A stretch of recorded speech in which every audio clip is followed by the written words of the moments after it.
नमस्कार दोस्तों, IMC विद्या गुरु channel पर आपका स्वागत है। और आज मैं आपको पढ़ाने वाला हूं टेंस।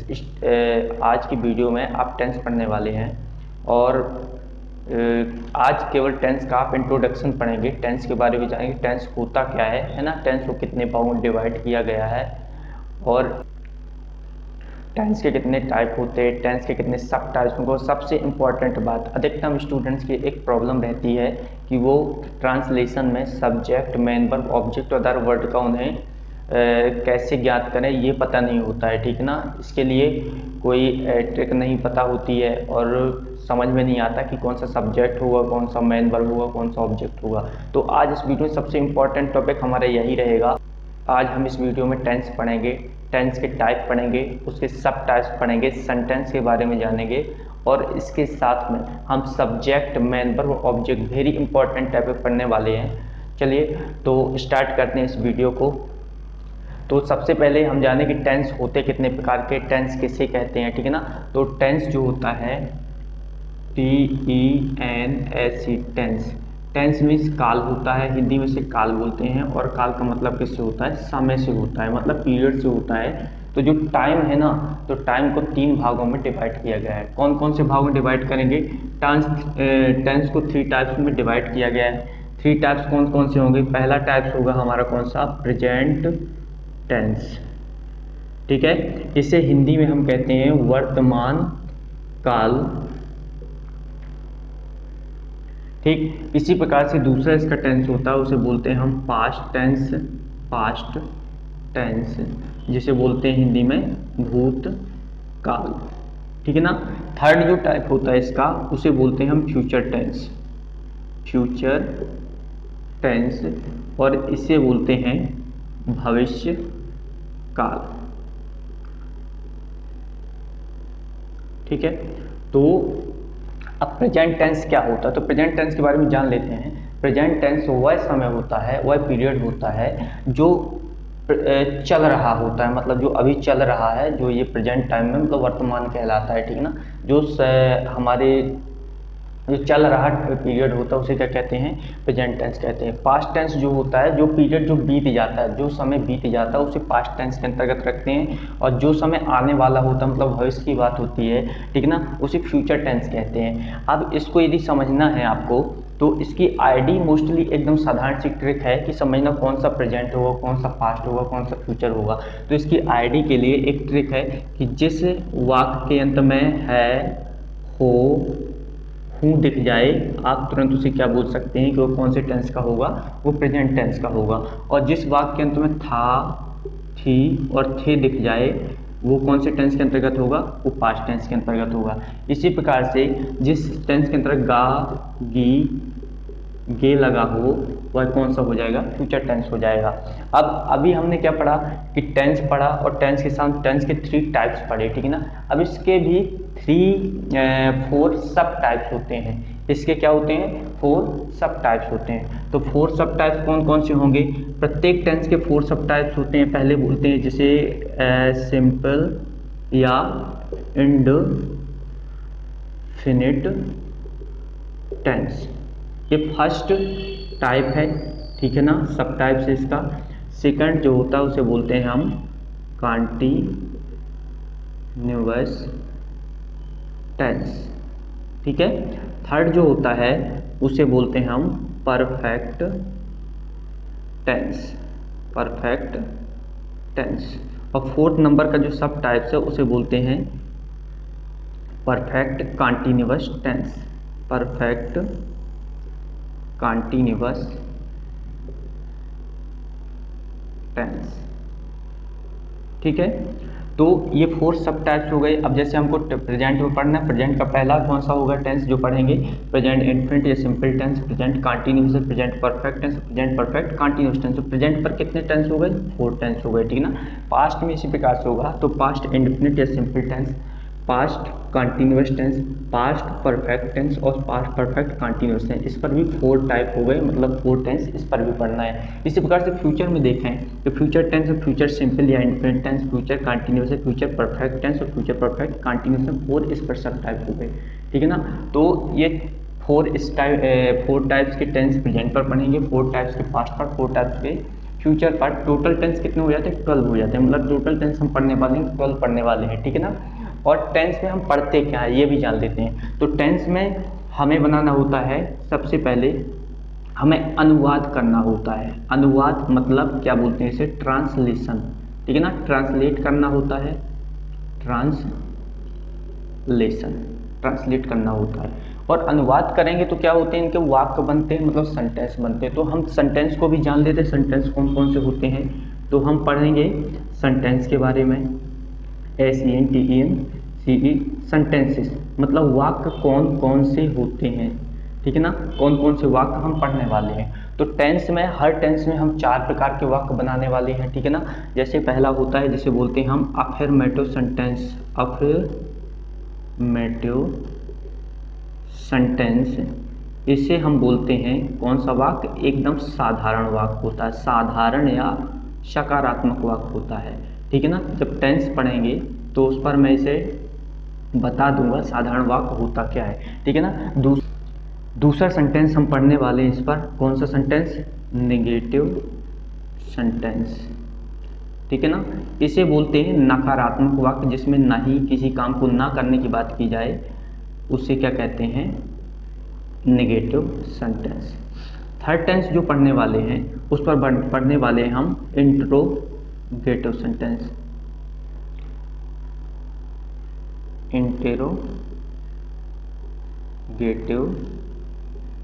सेंटेंस, ठीक है ना। ये कैसा सेंटेंस होता है? मतलब इसमें प्रश्नवाचक वाक्य मतलब क्वेश्चन मार्क लगा होगा, और साथ में इसमें क्या पूछा जाएगा? प्रश्न पूछा जाएगा। प्रश्न कैसे? कब, क्यों, कहाँ, कैसे, अधिकतम प्रश्न इस तरह से पूछे जाएंगे, ठीक है ना। इंट्रोगेटिव सेंटेंस हो गया।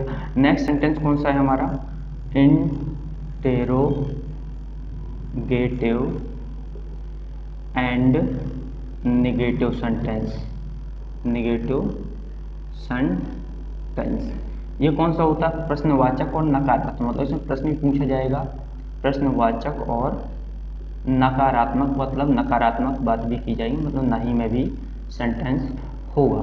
तो ये दोनों, ये जो सेंटेंस है ये इन दोनों का कॉम्बिनेशन होता है, ठीक है ना। मतलब इसमें प्रश्न ही पूछा जाएगा, साथ में नहीं शब्द भी लगा होगा। तो आशा है कि आप टेंस के टाइप्स, टेंस के सब टाइप्स और सेंटेंस के बारे में जान चुके हैं, ठीक है ना। अब तो सबसे इम्पोर्टेंट बात ये होती है, जब हम ट्रांसलेशन बनाते हैं, ट्रांसलेट करते हैं, किसी भी वाक्य को ट्रांसलेट करते हैं, तो उस पर सब्जेक्ट, मेन वर्ब और ऑब्जेक्ट को कैसे जानें। मतलब सब्जेक्ट क्या है, मेन वर्ब क्या है, ऑब्जेक्ट का और अदर वर्ड क्या होगा, ठीक है ना। इसको पहचानने के लिए एक हमारे पास ट्रिक है, एक तरीका है, उसको देखते हैं, ठीक है ना। क्या तरीका होगा? यदि हम किसी सेंटेंस का सब्जेक्ट जानना चाहते हैं, मतलब किसी भी सेंटेंस का क्या चाहिए हमको? सब्जेक्ट, मतलब इसे बोलते हैं हिंदी में कर्ता बोलते हैं, ठीक है ना। दूसरा यदि हम किसी सेंटेंस का क्या जानना चाहें? सब्जेक्ट जानना चाहें, इसे बोलते हैं हिंदी में क्या? कर्ता। दूसरे पोर्शन पर दे रहा हूं मैं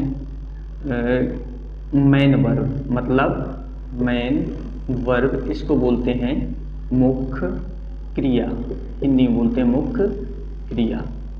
और थर्ड जो है वो है ऑब्जेक्ट। बाकी इसके बाद अदर वर्ड बता दूंगा कैसे है, ठीक है ना। तो ऑब्जेक्ट को क्या बोलते हैं हम? कर्म बोलते हैं, कर्म, ठीक है।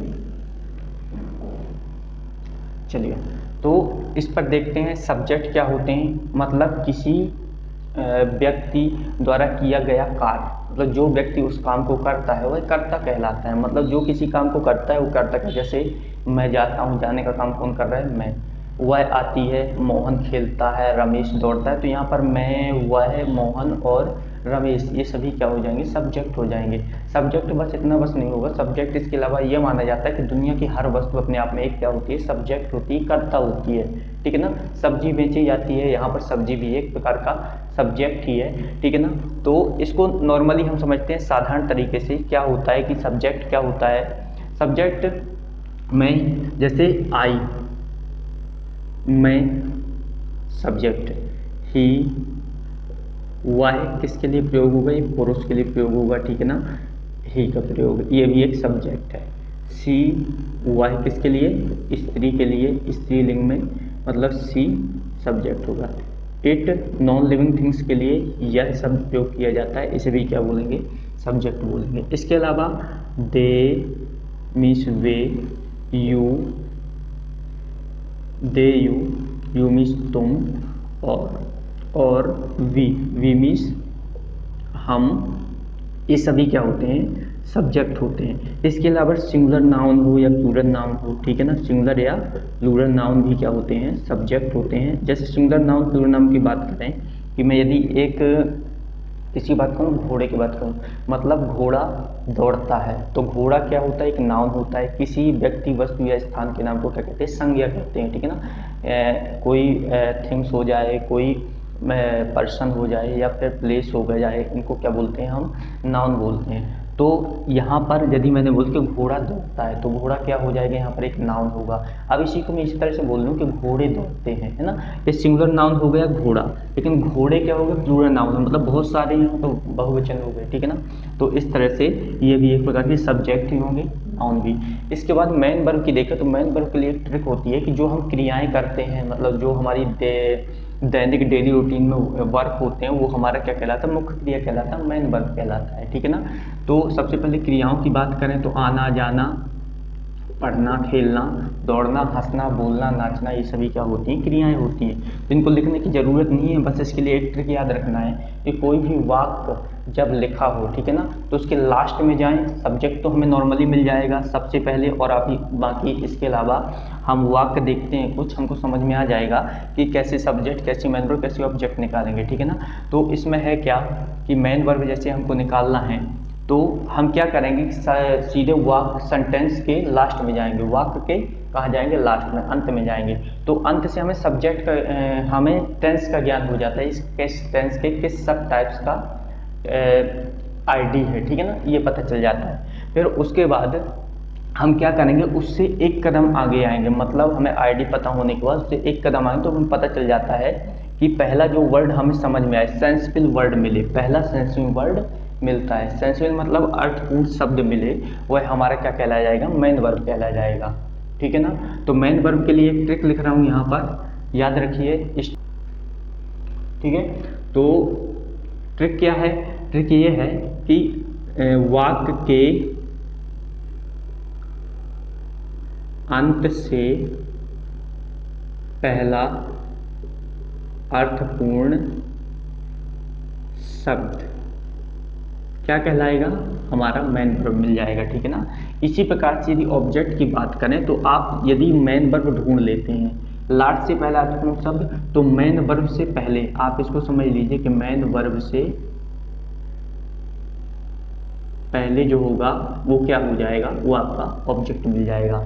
और ऑब्जेक्ट के बाद अदर वर्ड को यदि आप ढूंढना चाहते हैं तो उस पर आपको और भी सेंटेंस में, जैसे सेंटेंस में कुछ अदर वर्ड होते हैं, तो अदर वर्ड को आप सीधे सीधे ऑब्जेक्ट से पहले आ जाइए, है ना, ऑब्जेक्ट से पहले क्या कहलाएगा, ये हमारा अदर वर्ड कहलाया जाएगा।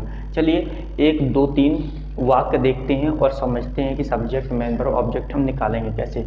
जैसे ये पहला वाक्य हमारे पास, तो यहाँ पर 4 प्रकार के वाक्य दिए गए हैं, इनमें हम सब्जेक्ट, मेन वर्ब और ऑब्जेक्ट को पहचानेंगे। जैसे होता है, इसको देखा जाए, पहला वाक्य हमारा वह नाचता है, तो वह जो शब्द लगा हुआ है वह है, ठीक है ना, कौन नाचने का काम कर रहा है, वह कर रहा है, मतलब ये क्या हो जाएगा आपका, सीधे सीधे क्या हो जाएगा, सब्जेक्ट हो जाएगा, ठीक है ना। सब्जेक्ट तो निकाल लिया, अब मेन वर्ब कैसे, तो मैंने मेन वर्ब के लिए मैंने क्या होता है, वाक्य के अंत से पहला अर्थपूर्ण शब्द, तो वाक्य के अंत में जाए, यहाँ पर है लगा है, मैंने बताया अभी टेंस के इंट्रोडक्शन में कि जहाँ पर है वो हूँ लगा होता तो पता चल जाता है वो प्रेजेंट टेंस होता है, ठीक है ना। इसमें है लगा, ये प्रेजेंट टेंस का है, ठीक है ना। था थी थे लगा होता पास्ट का होता, गागी के लगा तो फ्यूचर का होता। तो यहाँ से तो पता चला हमें टेंस के बारे में भी पता चल गया, ठीक है ना। उससे पहले आते हैं तो ता है, उसके सब टेंस के बारे में पता चल रहा है, टेंस पढ़ने के बाद पता चल जाएगा। तो इससे पहले यदि हम आते हैं तो पहले नाचता, नाचता एक अर्थपूर्ण शब्द होता है, मतलब नाचने का काम, तो ये हमारी क्रिया हो जाएगी मेन वर्ब। यहाँ पर तो हमने ढूंढ लिया क्या, सब्जेक्ट और मेन वर्ब हमने पूरी तरह से ढूंढ लिए हैं, ठीक है ना। अब इसी तरह से थोड़ा और बड़ा ये वाक्य हो जाता है, जैसे रोहन गीत गाता है, तो गाने का काम कौन करता है, गीत को रोहन करता है, तो सब्जेक्ट तो हमें मिल गया रोहन, ठीक है ना। गाता है, अब सीधे जाएं टेंस के लास्ट में, मतलब वाक्य के, तो अब जाएं सीधे सेंटेंस के वाक्य में। जैसे यहाँ दिया है गाता है, तो यहाँ से टेंस के बारे में पता चला, यहाँ सब टेंस के बारे में पता चला। थोड़ा और आ गया है तो गाने का काम करता है, मतलब ये जो गाता शब्द है ये क्या हो गया, इसका मेन वर्ब हो गया। और यदि ऑब्जेक्ट के बारे में जाने तो यहीं से हमें ऑब्जेक्ट के बारे में पता चलेगा। क्या लिखा मैंने, मेन वर्ब से पहले, तो मेन वर्ब से आप पहले आ जाइए। जो गीत दिख रहा है ये आपका क्या हो जाएगा, ऑब्जेक्ट हो जाएगा, ठीक है ना। फिर इसके बाद थर्ड जो वाक्य दिया गया है उसको देखते हैं। हम दोस्तों के साथ स्कूल जाते हैं, तो हम दोस्तों के साथ स्कूल जाते हैं, तो यहाँ पर जाने का काम कौन कर रहा है, हम कर रहे हैं, मतलब बहुत से लोग हैं, प्लूरल नंबर है।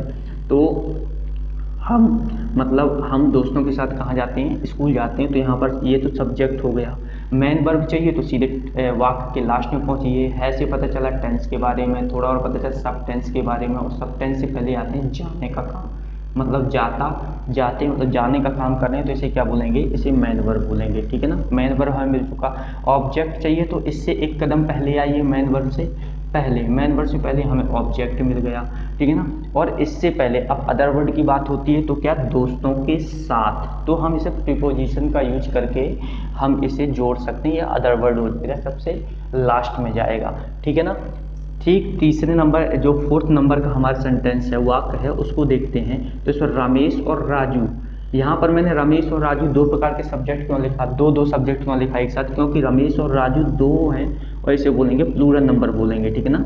ये प्लूरल नंबर हो जाएगा, मतलब एक से दो वस्तुएं यदि हो जाती हैं या फिर एक से दो कोई भी वस्तु हो जाए तो उसे क्या बोलते हैं, प्लूरल नंबर बोलते हैं। तो रमेश और राजू क्या हो गया, प्लूरल नंबर हो गया, तो ये भी एक सब्जेक्ट होगा, क्योंकि मैंने यहाँ पर लिखा प्लूरल नंबर, सिंगुलर नंबर सभी क्या होते हैं, सब्जेक्ट होते हैं। अब इसी तरह से इसमें मेन वर्ब के बारे में है तो लास्ट में पहुँचे सब्जेक्ट, टेंस के बारे में पता चला थोड़ा, और सब टेंस के बारे में पता चला, और खाते हैं, खाने का काम कर रहे हैं, ठीक है ना, तो ये क्या हो जाएगा, मेन वर्ब हो जाएगा।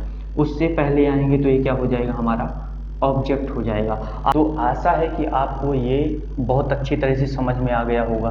तो अब टेंस जब हम पढ़ेंगे ना, तो टेंस में सब्जेक्ट, मेन वर्ब और ऑब्जेक्ट की प्रॉब्लम आपकी समाप्त हो जाएगी। एक बार और इसको रिवाइज कर रहा हूँ। टेंस के बारे में यदि जाए तो टेंस कितने प्रकार के होते हैं, टेंस के 3 टाइप्स होते हैं, ठीक है ना।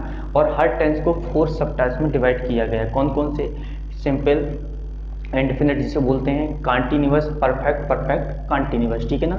तो इस 4 प्रकार के, और साथ में हमने पढ़ा इसमें सेंटेंस कितने प्रकार के पढ़ना है, 4 प्रकार के। कौन से, affirmative sentence, negative sentence, interrogative and negative sentence, ठीक है ना। और इस पर हमने सब्जेक्ट, मेन वर्ब, ऑब्जेक्ट के बारे में पढ़ा, ठीक है ना। दोस्तों ये वीडियो आपके लिए बहुत इंपॉर्टेंट थी, और जिसने इस वीडियो को अच्छे से समझ लिया है ना, तो उसे टेंस में ट्रांसलेट करने में कोई भी दिक्कत नहीं होने वाली है, ठीक है ना। तो मेरी आपसे एक रिक्वेस्ट है, यदि आपको ये वीडियो पसंद आई हो तो सबसे पहले आप इस चैनल को सब्सक्राइब कर दें, ठीक है ना। यदि आप इस चैनल पर नए हैं तो इस चैनल को सब्सक्राइब कर दें, लाइक करें और शेयर करें, और कमेंट करके जरूर बताएं कि इस पर जो बताई हुई ट्रिक है वो आपको कितनी अच्छी लगी, ठीक है ना। और बेल आइकन दबाना बिल्कुल मत भूलें, क्योंकि मेरी जो आने वाली हर वीडियो की नोटिफिकेशन आपको समय पर मिल जाए, इसलिए बेल आइकन को दबाना बहुत ज़रूरी होता है, ठीक है ना। और चलिए मिलते हैं नेक्स्ट वीडियो में। सी यू, बाय बाय।